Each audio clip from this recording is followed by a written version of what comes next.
Hi, and welcome back to the channel where I discuss off-roading, off-road camping, basically all things 4Runner. Now, I have a 3rd gen and a 5th gen that I love to wheel, modify, and talk about.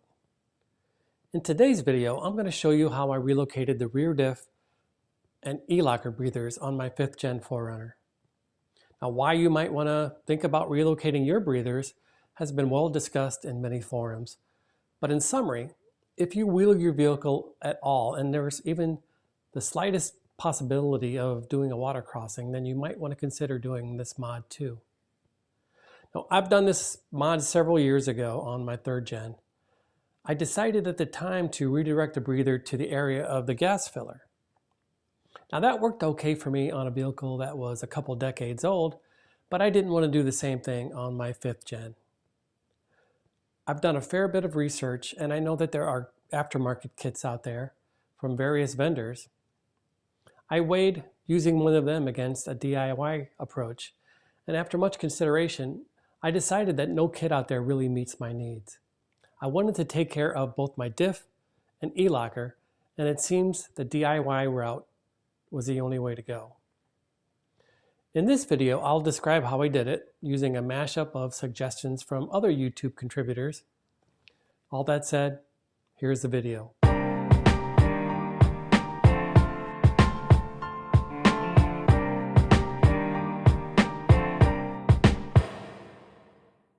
Let's go over the parts that I purchased for the job. Now, I'll have a link to all the parts in the description. But first off, I have this 12-foot fuel line hose. It's a 1/4 inch inner diameter with a 1/2 inch outer diameter. Next, I purchased this air intake filter off Amazon. It'll accept that 1/2 inch hose here. And this is what I'll be mounting to this angle bracket here that I picked up at Lowe's. Now I need to drill a hole and do some trimming, but essentially this air intake filter is going to be sitting like this. This is going to be attached to the firewall of the 4Runner, and then the hose will be running up through here. Now, since I'll be tying in I'll be doing a breather for not only the differential, but also for the locker, I needed to build out a T. So I purchased this brass T. It's a 1/4 inch by 1/4 inch by 1/4 inch that I will be then using these barbs to accept the different hoses. So this is I have two quarter inch barbs, and then an 1/8 inch barb.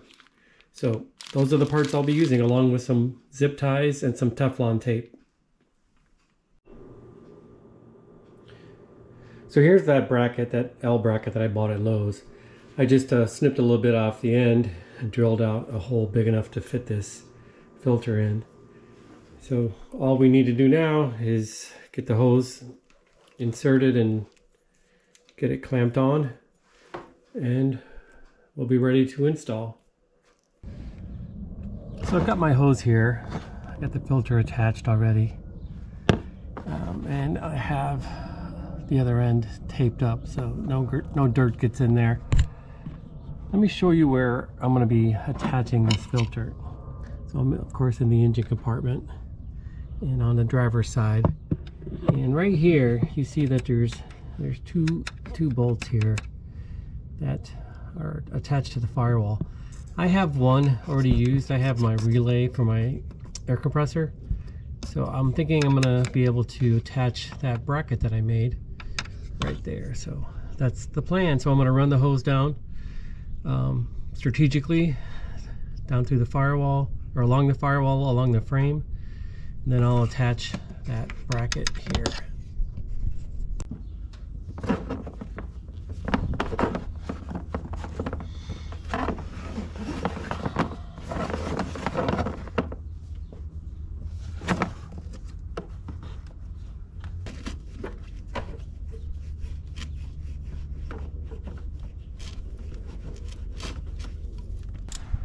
I took this cover off just so I have a little bit more room. It pops off real easy. I didn't show that on camera, but you just pick up here on the front and you just pull it out of these out of the clips here. And then I also moved these hoses, just unhitched these hoses just so I can get in here and I'll put this thing on.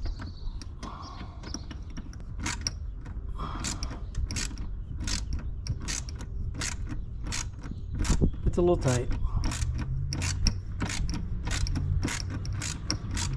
A little bit of a change of plans.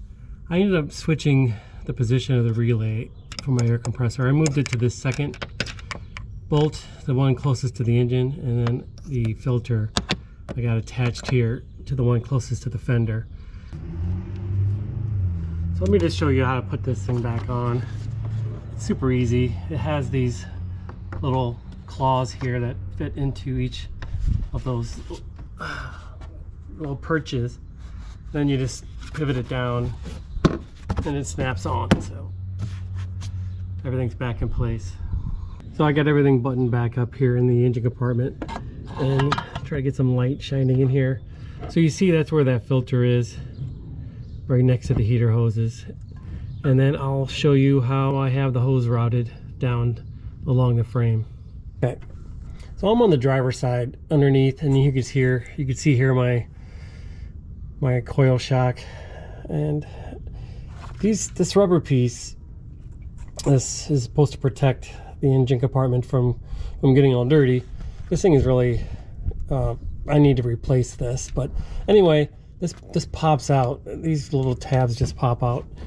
As I said, I'm going to be replacing this with something a little bit more heavy duty going forward, but anyway, I just popped out these 3 tabs. So here's a hose. It comes down, and then along on top of the frame and across the body mount. So it's going along that body mount across my sliders here. Now the way I'm going to attach this, you see these threaded holes. These were the holes that held the original running boards on to the rocker panel. I've got some hose clamps, actually the wire clamps. They're 1/2-inch wire clamps that will fit around this hose, and I will just run my M8 bolt in through there, and that will attach the hose along the rocker panel. So that's my plan. Okay, let me show you what we got here now. I've got this hose zip tied to this brake line here. Hopefully you can see that. And then I'll just snap these, or I'll just pop these back in here since we're done accessing this area. Okay.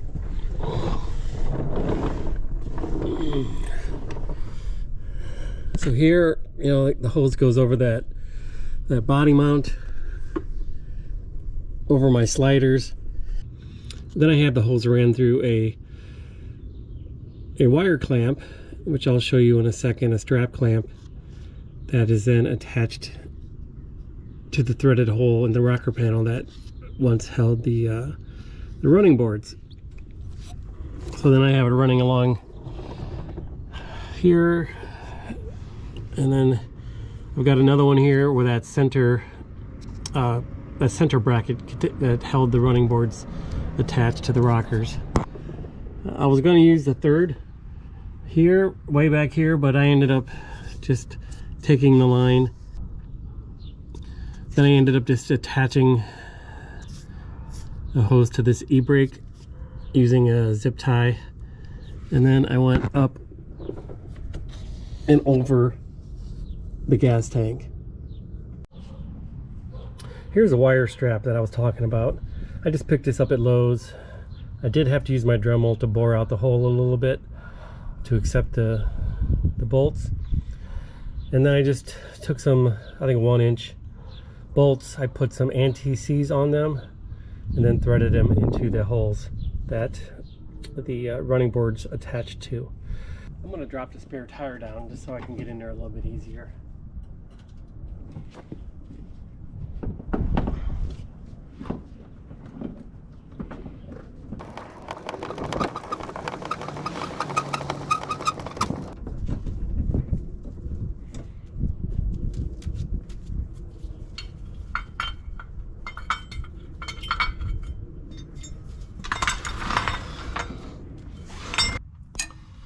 Okay, so let me show you what we got going on here.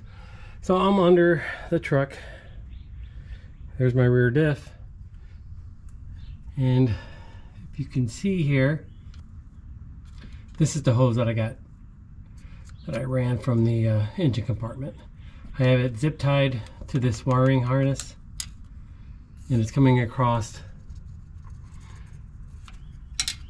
this frame member, and it's just sitting here right now flopping. This right here, this is the breather for the E-locker. So this is a good place to try to attach that T that I made. And then down here is the breather for the diff. So my next challenge is, try to figure out a place to hang that T and then run the hoses as appropriate. Now this breather here for the E-locker, it just pops off, and then I can pull this out easy. It really isn't even clamped on, so I'm not going to cut this hose at all. My plan is just to pull off the stock breather and run this right to that T that I made. Okay, so let's take a look at what we got here. This is that brass T that I made. Now I got the line running from the front of the vehicle to this barb, and then the down barb is a hose that's going to be attached to the differential. If you look here at this 1/8 inch barb, this is a line for the locker. So you can see this is where it previously sat, and now it's attached here. So I was able to do this. In a way that I didn't have to cut that hose. So if I ever wanted to, for whatever reason, put that back the way it was, I can just grab and take that hose off and put this thing back on, which really all there was to it. So the next step is to attach this hose to the differential. So this is the breather, the stock breather. I cleaned this up as best I could. I'll probably do a little bit more cleaning here. I'm going to use a 15mm wrench to pop that off, and then I will be replacing it with this part here, which will accept that hose and a clamp, and we'll be ready to go.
So I'll just put the clamp on the hose and then put the hose on that new barb here.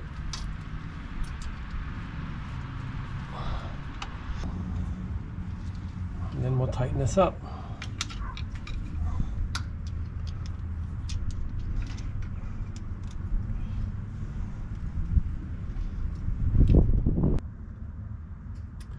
Here's a shot of the finished job.